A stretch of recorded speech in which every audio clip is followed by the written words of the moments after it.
आज भारत की जनता को ये समझ में आया कि देश के अंदर सिर्फ इकलौता नेता है श्री राहुल गांधी, जिसने 2014 के बाद जो बात कही वो सच हो रही है। पर इस देश का दुर्भाग्य कह लीजिए, विडंबना कह लीजिए कि देश के मुख्य धारा के मीडिया ने देशभक्ति का चूर्ण चटाकर देश का बेड़ा गर्क कर दिया। आज राहुल गांधी जी जो बात कह रहे हैं वो आज नहीं कह रहे, आज से 4 साल पहले उन्होंने बोल दी थी कि चाहे चाइना हो चाहे अमेरिका, उससे सचेत रहिए। और आज संसद में जो हो रहा है वो सिर्फ राहुल गांधी जी का मुंह बंद करने की कोशिश नहीं कर रहे। ट्रंप अभी बोल रहा है 2 दिन पहले कि मोदी का पॉलिटिकल करियर बर्बाद कर दूंगा। ये बात तो राहुल जी ने इनडायरेक्ट रूप से बहुत पहले बोल दी थी कि प्रधानमंत्री सरेंडर है।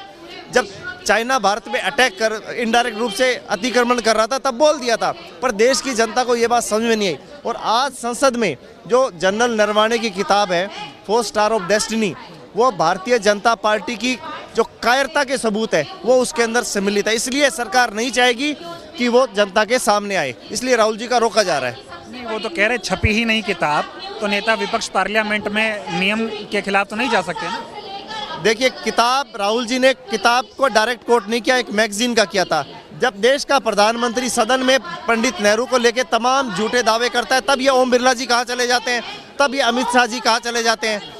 बेसिकली क्या है कि निशिकांत दुबे किताब दिखाएं तब। ये निशिकांत दुबे तो एक तरह से नफरती चूर्ण है जिसको भाजपा ने छोड़ रखा है। राहुल जी ने कोई भी संसदीय परंपरा का उल्लंघन नहीं किया।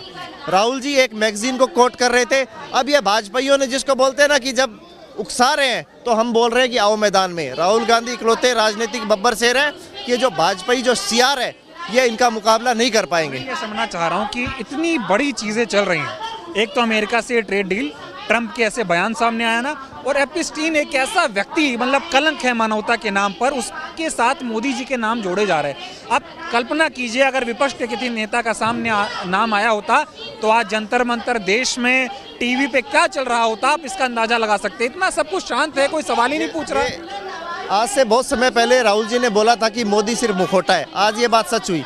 देखिए, जेफरी एप्स्टीन का नाम लेना आज जुबान से हम लोगों को शोभा नहीं देता। ऐसा घिनौना व्यक्ति जिसने छोटी नाबालिग बच्चियों के साथ बलात्कार किया, उस जेफरी एप्स्टीन का साथी ट्रंप और ट्रंप के परम मित्र नरेंद्र दामोदर दास मोदी, तो इन लोगों की जो तिकड़ी है, अब जाहिर सी बात है ऐसी घिनौनी हरकतें करने वाला कोई दूध का दूल्हा है नहीं। हम ये नहीं कह रहे कि प्रधानमंत्री मोदी को आप सजा दीजिए, हाँ जांच बिठाइए, पर ट्रंप उस एप्स्टीन फाइल की आड़ में भारत की जो जनता है उसको सब गिरवी रखवाना चाहते हैं। आधी रात को ट्रुथ के जरिए वो एक डील की घोषणा करते हैं। $500 अरब का भारत व्यापार खोलेगा। 100 करोड़ से ज़्यादा किसान है आज भारत की अर्थव्यवस्था पे निर्भर है, कृषि पे, उनका भविष्य बर्बाद करेगा। अभी ये पीयूष गोयल जी बोल रहे हैं कि दाल चावल पे हम ये नहीं करेंगे। अरे भैया, मूंग की फसल उस पर आप MSP दे नहीं रहे, सरसों की अब मार्केट में उसको दे नहीं रहे।